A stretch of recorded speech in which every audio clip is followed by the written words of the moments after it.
Welcome back to Everything Whisky. I'm Callum. I'm Sam. And today we're going to have a look at Bruichladdich Islay Barley.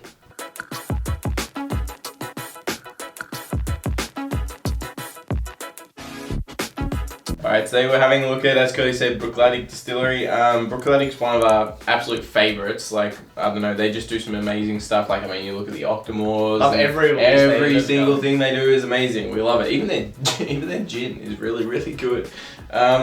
But Islay Barley, this is a specific rendition. It's unpeated, which is kind of like, not against, but not like the typical of one Islay, but also Bruichladdich. They hold the handle of the most peated whiskey in the world, when considering P parts per million as a number. But also they produce things like this, Islay Barley 2011. It's unpeated, but the thing about this is they're really trying to hone in on the focus on terroir, which is like the mix of the French and Irish word of. Well, I think terroir is French, and then the Irish add air into theirs. Anyway, details. It's basically, the concept is like focusing with a magnifying glass on the the geography and the ecology and the fine science of where the dirt that the grains are grown in and what type of grains they are, like not just like whether they're barley or not, but where the barley came from and how it was treated, and really focusing on it like A to Z, kind of like every single detail, every step of the way kind of results in a specific type of flavour. So that was their goal with this, is to focus down on that. And what they did was they get their barley sourced from, I think it's at least 8 different farms in Scotland, in the Islay region of Scotland. So this one, there's Cool region, Rockside region, Island, Malindry, Starkmill, and Curragh Farms, high provenance Islay Barley. So, and Bruichladdich. And they source the barley from multiple places and put it together to make this. So it's just like really, Jesus. I don't know, it's just mostly cool. I think you'd have to try a lot of it to be able to tell any difference. There's a lot of nerdy stuff. It's nerdy stuff. It's whiskey. I felt like saying boring halfway through them, but then thought, hang on, I'm kind of interested in it. Yeah.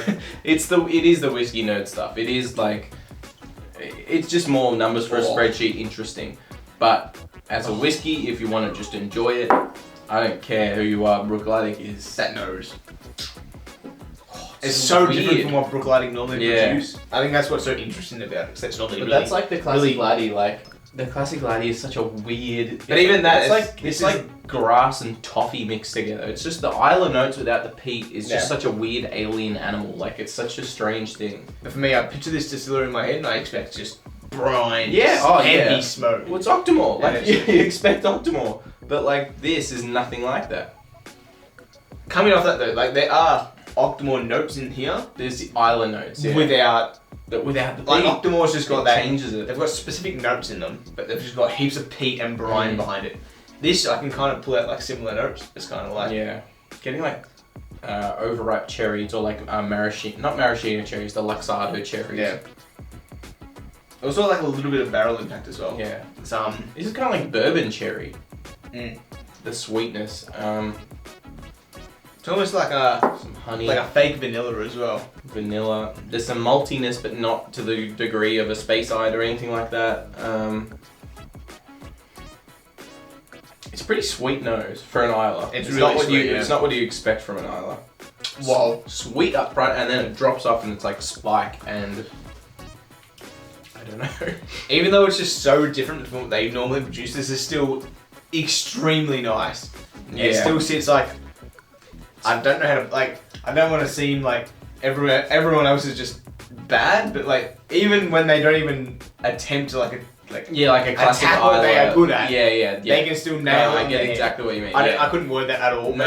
It's like they've got, Bruichladdich has, they do Islay flavours, and they do it so well, it's what they're known for, and even when they kind of choose to take an avenue that is not what they're really known for and good at, it's still amazing. It's so weird. It's like when you get brine without peat, it seems like a completely different thing.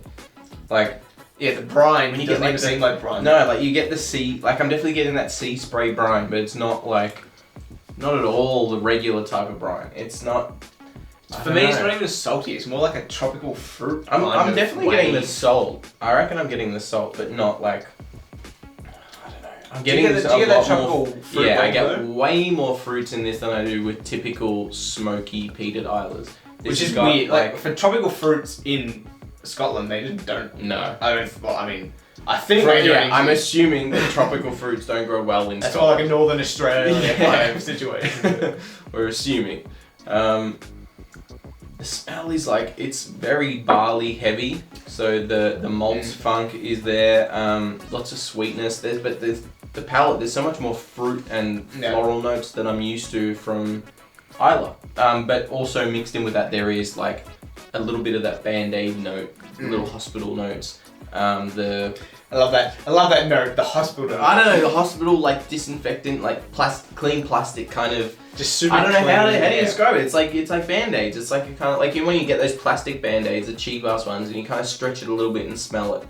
It's like that. It's like this kind of plasticky note, and you get that with Islas a lot. And there's a little bit of that sea spray, but not. Okay, no. What I reckon it is it's sea spray, but not like brine, as in like there's no fishy kind of brininess. This is like just the sea spray alone. Yeah. Exactly. It's like right. It's like a cleaner brine, a more simplistic brine. There is some citrus fruit in there. Yeah. Maybe some grapes. Maybe. Yeah, maybe a grape. It's kind green of like grape a winey finish. This is damn interesting. At 50%, it's 6 years old. I think this is really interesting. I reckon, like, especially for Islay lovers. Or, I think it's both ends. I think it's like, if you can't get into Islay because of the smoke, but you want some of those Islay notes without the smoke, this could be a really cool thing to try. Yeah, go for it. But also, if you're like, you've been embedded in the Islay zone and smoke and peat and stuff for so long, and you kind of want to see what it is without the peat, then this could also be interesting for you. So this kind of, it plays a weird role, but a necessary one, I think. I think it can be really interesting and helpful for a lot of people. I'm glad we've got it. I don't know if I prefer this one or the Classic Laddie. I felt the Classic Laddie was a bit more toffee. I don't know, it was a bit weirder. This is kind of like got more maltiness, like a Space Side or something like that. That was more probably weird, kind of like unique, but I still think this is fantastic. Yeah, I mean they can't go wrong, Bruichladdich. That's the problem. They just know. I mean, it's not even a problem. It's fantastic. They can't go wrong. They release anything and it's good. I think they just know what they're doing. I think they've just got good people. They've been doing it long enough. I just don't think that they do anything without, you know, really being sure of what they're doing. Like they just go into it with a lot of experience and preparation. They seem to just churn out things, no matter what, that are pretty tasty. With water, this is for me a bit more just bitey. How many drops do you put in mine? I put in 2 in yours because you had less than me, and I put 3 in mine because I had more. The nose is a little bit less malty. I'm getting kind of like a Malteser-y chocolate. I'm getting like a Malteser kind of chocolatiness. Nose is a bit more bright and sharp for me. Taste is also basically the same. It's a bit more bright, a bit more sharp. Maybe a little. There's a bit more. Yeah, there's more alcohol burn. Yeah. Maybe like a little bit more of those chocolate flavours that you talked on the nose, I get on the taste. But apart from that, it's just more of the same, just more bright and more sharp. Yeah. I don't know what else to say about this one. This one's like kind of a tough one for us. Bruichladdich a favourite distillery of ours, but at the same time, this is not even the stuff that they produced that made us like Bruichladdich in the first place. So it's a strange one, but I think it's really good quality still. I think this is something I'd still be really happy to be given or to even give to someone else. Anyway, thank you very much for watching this episode of Everything Whisky. If you liked it, leave us a like. If you want to see future episodes from us, you can consider that subscribe button. Cheers. Cheers.